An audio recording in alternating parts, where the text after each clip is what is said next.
여러분 안녕하세요. 오늘 정말 흥미로운 주제를 들고 왔습니다. 거두절미하고 바로 들어가 보죠. 오늘 우리가 파헤쳐 볼 곳은 바로 조선시대 최고 엘리트들의 요람, 성균관입니다.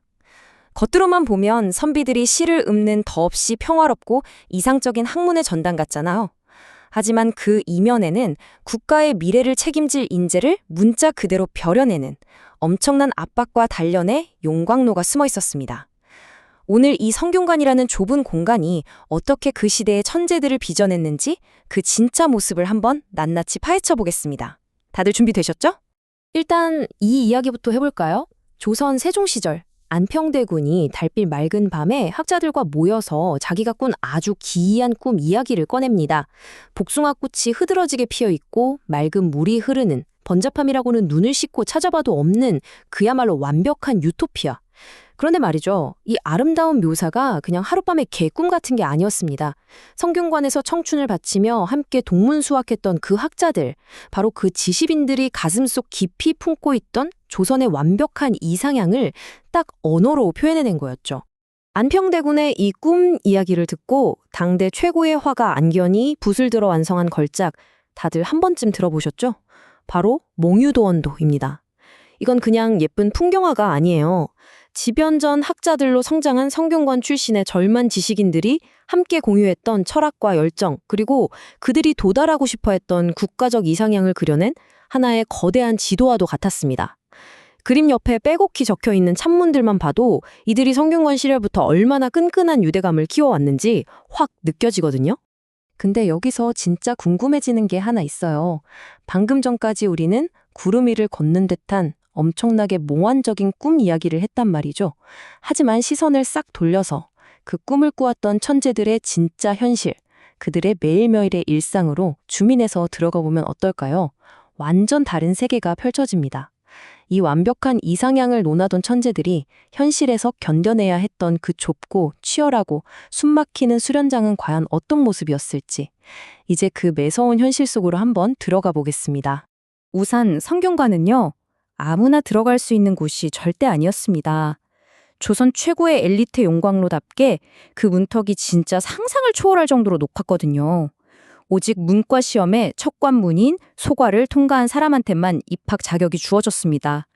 뛰어난 문장력을 인정받은 진사 100명, 유교 경전 해석의 달인인 생원 100명, 다 합쳐서 조선 8도에서 딱 200명입니다.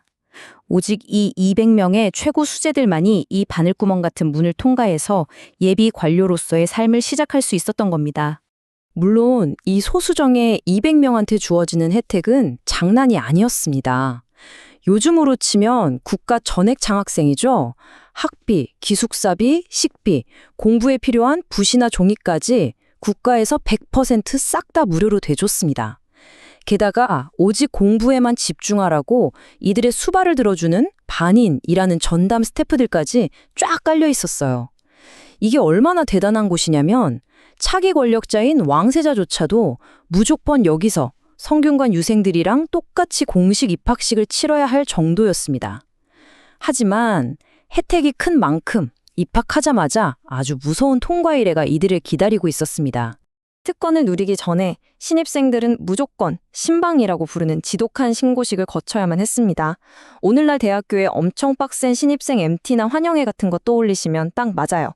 원래 좋은 취지는 출신 가문이나 배경이 달라서 기죽어 있는 신입생들 기운도 불어넣어주고 선후배끼니 끈끈하게 친목 좀 다져보자, 이거였죠. 근데 시간이 갈수록 이게 악습으로 변질됩니다. 선배 유생들이 신입생들을 아주 가혹하게 괴롭히고 길들이는 장난의 선을 한참 넘어선 일종의 똥군기가 되어버린 겁니다. 이 가혹한 신고식을 피하지 못한 사람 중에는 여러분도 아주 잘 아는 위인도 껴 있습니다. 바로 율곡 이희 선생이죠. 율곡이 성균관에 딱 입학했을 때 당시 학생회장격인 장에게 완전 찍혀서 혹독한 집단 괴롭힘을 당합니다. 이유가 뭐였냐고요? 율곡이 어머니 신사임당이 돌아가시고 나서 너무 방황한 나머지 한 1년 정도 절에 들어가서 불교를 공부한 적이 있었거든요. 뼛속까지 유학자였던 선배들은 이 꼬투리를 집요하게 잡고 늘어지면서 너 중이지 하고 조롱하고, 심지어 입학의 기본 절차인 공자사당 인사조차 못하게 떡하니 앞을 막아섰습니다. 근엄해 보이는 역사책 속 학자들도 결국 질투나 텃세가 있는 아주 인간적인 집단이었다는 걸 여실히 보여주는 대목이죠. 자, 무사히 입학식을 마쳤다고 순 돌릴 틈이 있느냐? 없습니다. 성균관의 하루는 오직 북소리 하나로 철저하게 통제됐어요. 아침에 북이 둥 울리면 기숙사에 있던 유생들 전원이 일제히 벌떡 일어나야 합니다. 다시 북이 울리면 모두 칼같이 의관을 갖추어 입고 책을 펴야 되고요. 그리고 또 북이 울려야만 전용 식당인 진사식당으로 줄 맞춰 가서 밥을 먹을 수 있었습니다. 완전 군대랑 다를 게 없죠? 북소리에 맞춰서 한치 오차도 없이 굴러가는 시계 톱니바퀴 같은 일상이었습니다. 여기서 300이라는 숫자를 꼭 기억하셔야 합니다. 왜 이 혈기왕성한 천재들이 이 숨막히는 통제를 군말 없이 다 따랐을까요? 답은 이 숫자에 있습니다. 성균관 유생들이 최종 관료 임용 시험인 대과를 칠 자격을 얻으려면 무조건 원점 300점을 채워야 했거든요.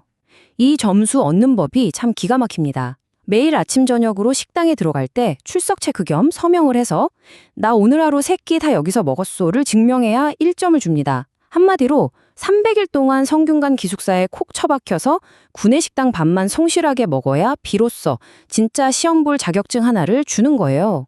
그럼 출석 100% 채워서 밥만 잘 먹으면 끝이냐? 에이, 설마요. 이 사람들은 최종 시험 합격에 목숨이 걸려 있었고 학교는 이들을 가만히 두지 않았습니다. 매일 시험 보고 열흘에 한 번 또 시험 보고 월말마다 또 평가를 받습니다. 성적은 통, 약, 조, 불 이렇게 4등급으로 나뉘는데 여기서 꼴찌 등급인 불을 받는다? 그럼 얄짤없이 재시험입니다. 떨어지면 다시 치고 통과할 때까지 무한 반복. 이 구조 속에서 천재들이 받았을 그 엄청난 정신적 압박감 상상이 가시나요? 이 압박감이 어느 정도였는지는 당시 섬뜩한 기록에서도 고스란히 드러납니다. 과장이 아니라 엄청난 스트레스에 운동 부족까지 겹쳐서 오직 책만 파고들다가 자기가 병들어가는 줄도 모르고 책상 앞에서 그대로 과로사한 유생들이 실제로 꽤 있었습니다. 공부하다 죽어나가는 엘리트들이라니 충격적이지 않나요? 사태가 이 지경이 되니까 성균관에서도 부랴부랴 기숙사 맨 끝방에 일종의 보건소인 약방을 만들어서 학생들 건강관리에 나서야 할 정도였습니다. 말 그대로 지옥의 용광로였던 셈입니다. 근데 더 무서운 건 뭔지 아세요? 이들이 육체만 통제당한 게 아니라 멘탈과 사상 자체를 완벽하게 통제당했다는 사실입니다. 필수 과목은 오로지 사서삼경 같은 극도로 난해한 유교 경전뿐이었어요. 지리학, 불교, 어림도 없습니다. 심지어 머리 좀 식히려고 두는 장기나 바둑 같은 오락거리조차 철저하게 금지됐죠. 만약 몰래 하다가 걸렸다, 그럼 학생 자치기구인 제회에서 직접 징계를 내렸습니다. 한마디로 유생들의 뇌 구조 자체를 100% 순수한 유교 이념으로 싹 포맷시켜버리는 어마어마한 과정이었던 거죠. 그래도 사람인데 숨통은 좀 틀어 살아야 하지 않겠습니까? 천만다행으로 한 달에 딱 이틀 유생들한테도 휴가가 주어졌습니다. 이때 유생들이 쏟아져 나온 곳이 바로 반촌이라는 동네입니다. 아까 말씀드린 전담 스태프, 반인들이 모여 사는 곳이자 유생들의 하숙천 같은 곳이었는데요. 놀랍게도 이 위치가 지금의 해화동, 대학로 주변이랑 거의 똑같습니다. 유생들은 여기서 밀린 빨래도 해결하고 평소에 못 먹던 고기 같은 맛있는 음식도 사 먹고 방에서 몰래 바둑도 두면서 그동안 팽팽해진 스트레스를 확 풀었어요. 15세기판 활기찬 대학가 회식 문화를 보여주는 정말 재밌는 대목이죠. 자, 꿀같은 휴가를 즐겼으면 다시 빡센 훈련으로 돌아가야겠죠? 성균관에서는 방구석에서 책 보는 것만큼이나 엄청 중요하게 여긴 이벤트가 하나 있었습니다. 바로 대사례라는 건데요. 무려 왕이 직접 행차해서 유생들이랑 같이 활을 쏘는 초대형 행사였습니다. 영국 이튼 칼리지 같은 명문학교들이 체육을 엄청 강조하잖아요. 조선도 선비의 바른 멘탈과 집중력을 키우는 데는 이 활쏘기를 최고로 쳐줬습니다.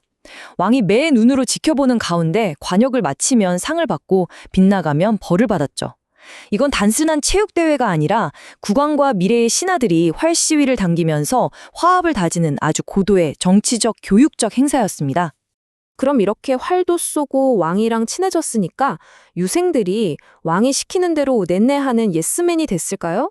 아유, 절대 아닙니다. 오히려 그들은 권력의 핵심을 향해 진실을 팩트 폭행하는 혹독한 훈련을 받았습니다. 평소에 왕이 내리는 아주 까다로운 국정 질문에 답하면서 정치적 맷집을 키운 유생들은 왕이나 권력자가 유교적 이상에서 벗어난 잘못된 길로 간다? 그럼 뒤도 안 돌아보고 목숨 걸고 급브레이크를 거는 걸 자신들의 제일 중요한 소명이자 의무로 생각했어요. 엘리트로서의 엄청난 프라이드가 권력 앞에서의 깡다구로 발현된 거죠. 게다가 이들의 시위 방식은 요즘 현대의 학생 운동만큼이나 엄청 체계적이었습니다. 권력이 뭔가 부당하다 싶으면 제일 먼저 1단계, 전원이 똘똘 뭉쳐서 왕한테 항의서 아닌 연대 상소를 딱 올립니다. 그래도 안 들어준다? 그럼 바로 2단계, 권당에 돌입해요. 밥을 안 먹고 단식 투쟁을 하는 건데 아까 제가 식당 출석이 최종 시험 자격의 필수라고 말씀드렸죠? 그러니까 이건 밥 투정이 아니라 학업이랑 시험 자체를 전면 거부하겠다는 엄청난 보이콧이었습니다. 그런데도 왕이 꿈쩍을 안 하면 끝판왕 3단계 공관을 발동합니다.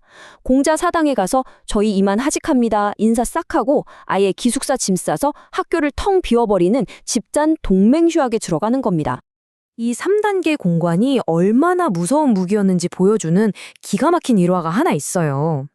무려 조선 최고의 성군, 그 위대한 세종대왕조차 이 유생들의 단체 행동 앞에서는 완전 진땀을 뺐습니다.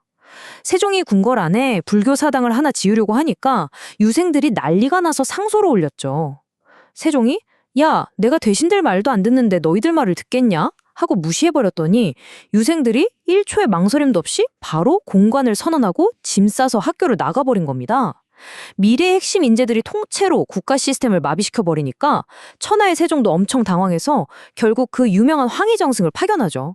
직접 일일이 찾아다니면서 제발 좀 돌아와라 하고 싹싹 빌게 만들었던 겁니다. 이게 바로 눈치 볼 것 없던 조선 학생들의 진짜 파워였습니다.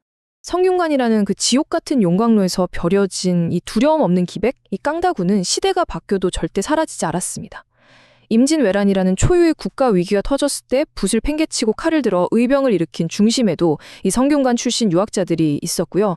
시간이 한참 흘러 조선이 망하고 일제강점기가 왔을 때도 3.1운동과 60만세운동에 불씨를 지폈죠.